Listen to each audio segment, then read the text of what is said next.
श्री कृष्ण की जन्म और लीला भूमि में फाग महोत्सव अब धीरे धीरे कर अपनी चरम पर पहुंचता जा रहा है।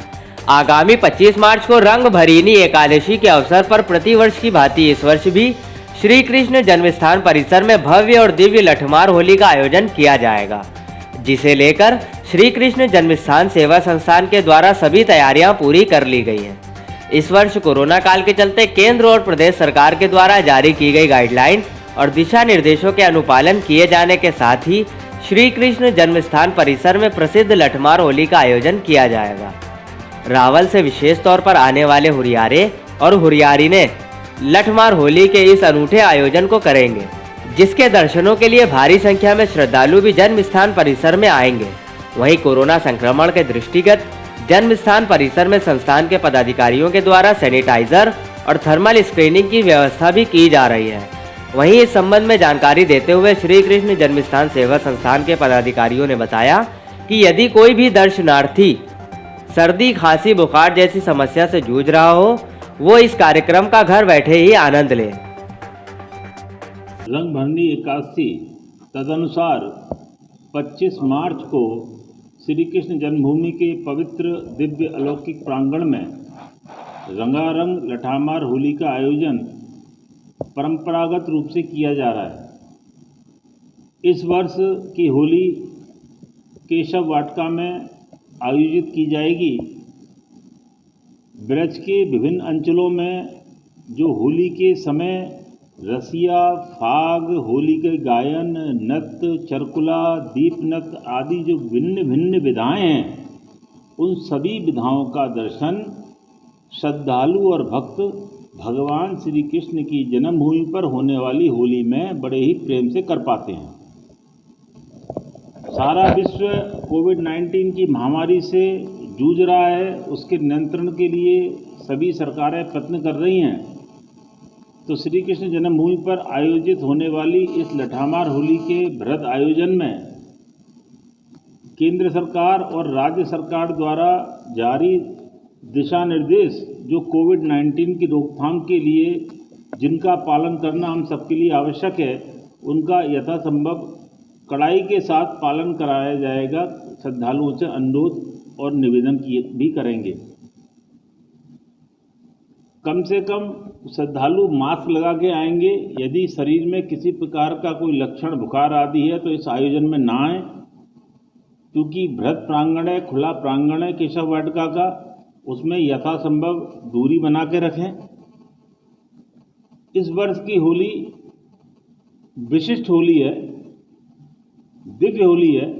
इस वर्ष भगवान श्री राधा कृष्ण के स्वरूप भी रावल गांव से पधारे हुरियारे और हुरियारनों के मध्य में उस लठामार होली को खेलेंगे, और वह जो अवर्णनीय दृश्य होगा, वो अलौकिक दृश्य होगा, वो श्रद्धालुओं को निश्चित रूप से अभिभूत और आनंदित करेगा। प्रतिवर्ष ये उत्सव बड़े धार्मिक भावना से, मर्यादा से यहाँ मनाया जाता है। जाने कैसे लोगों ने होली का औरधंग लगा दिया, लेकिन प्रभु राधा कृष्ण की अनंतम रसमयी लीला है जिसमें औरधंग और भद्रता का कोई स्थान नहीं है। और ब्रज की परंपरा जो होली है, उसका तो एक अनूठा ही विश्व में स्थान है, उसकी चर्चा विश्व भर में होती है। तो जन्मभूमि पवित्रतम स्थान है, भगवान का जन्म हुआ है और भगवान के जन्म से ही इस स्थान की मर्यादा और महत्व है। और होली का उत्सव भी जो आनंदमय रूप में जो मनाया जाता है, वो भगवान कृष्ण की अन्यतम लीला है। तो इसलिए उसी रूप में उस मर्यादा के अनुरूप धार्मिक दृष्टि से इस उत्सव को और कितना अच्छा बनाया जा सकता है, उसका पूरा प्रयास किया जा रहा है। अब के जैसा भी पूर्व बता दिया कि कोविड है, तो जहाँ जगह सामने थोड़ा कम पड़ती थी, जन्मभूमि प्रांगण में जो केशव वाटिका है उसमें पर्याप्त जगह है, तो ज़्यादा से लोग आनंद ले सकें होली का, उसमें सेवा कर सकें। इसके लिए अब के केशव वाटिका में होली का उत्सव मनाया जाए। उसके लिए अलग से मंच बना दिया गया है, गैलरी बन रही है, बैठने की समुचित व्यवस्था है, पानी भर की अच्छी व्यवस्था रहेगी।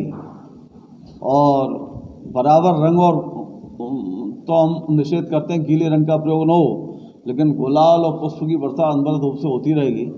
प्रांगण बहुत बड़ा है, इसलिए जो है और यारों को भी होली खेलने में बहुत आपकी सुविधा रहेगी, बड़ा आनंद आएगा, उनको किसी कोई असुविधा नहीं होगी। तो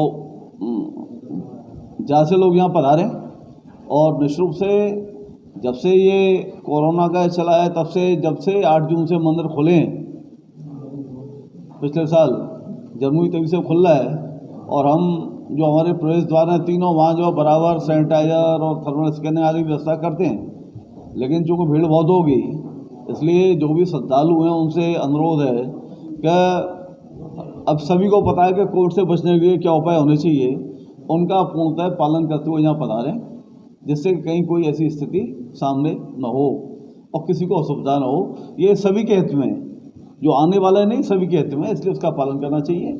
और इस पर्व को वही धार्मिक परिवेश में बड़े उल्लास के साथ में मर्यादा में रहते हुए, और ये संदेश जाए कि भगवान की जन्म पे जो होली है वो वास्तव में होली का स्वरूप है।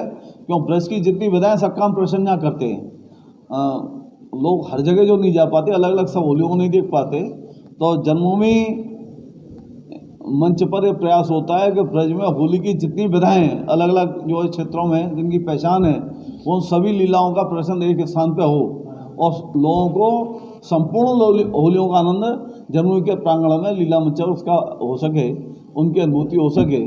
तो इस दृष्टि से पूरा प्रयास किया जा रहा है। इसलिए पुनः निवेदन कि लोग हों वो मर्यादा के रूप में हों, और यही नहीं जहाँ भी होली मनाएं वो होली हृदंग करके उसको बदनाम न करें। हम सभी लोग जानते हैं कि राधा कृष्ण की लीला से पहले यह प्रहलाद जी की तपस्या का एक ज्वलंत भक्तों को आस्था देने वाला प्रमाण है कि प्रभु नाम में वो शक्ति है कि जलती हुई अग्नि में भी यदि भगवान का विश्वास लेकर बैठे तो जो है वो अग्नि उसका कोई नहीं बिगाड़ती, बल्कि जो अमंगल करने वाले हैं वही भस्म होते हैं। तो ये भी एक बहुत बड़ा आस्था, भक्तों के लिए आस्था का बहुत बड़ा पर्व है कि प्रभु नाम का जो पूरा विश्वास लेकर चलते हैं उनको कहीं कोई भी जो है अहित नहीं कर सकता, बल्कि उसी का अहित होता है। प्रहलाद जी की तो तमाम लीला है, लेकिन ये अन्यतम लीला है कि जिसकी उनकी उसको वरदान था कि वो नहीं जलेगी और जो होगा जल जाएगा, लेकिन प्रहलाद जी सुरक्षित रहे, वो जल गई, उनकी बुआ जल गई। तो ये भी एक आस्था के लिए, भक्तों के लिए बहुत बड़ी बात है। और जो आगामी पूर्णिमा है वो चैतन्य महाप्रभु का जन्मोत्सव भी होता है। होली के दिन ही जो रसावतार, प्रेमावतार और जिनने भजन संकीर्तन के माध्यम से प्रभु का साक्षात्कार किया और लोगों को वो रास्ता दिखाया, और आज भी दुनिया में प्रभु नाम संकीर्तन का जो आज ये डिमडिम घोष हो रहा है, क्यों कलयुग में कहा गया है कि कलो नास्ते व गत अन्यथा हरे नाम केवलम, कलयुग केवल नाम आधारा सुवर नर उतरे पारा। इसको साक्षात प्रमाणित किया चेतन महाप्रभु ने, उनका भी जन्मोत्सव होता है होली के। मथुरा से अमित शर्मा की रिपोर्ट, न्यूज़ अब भारत।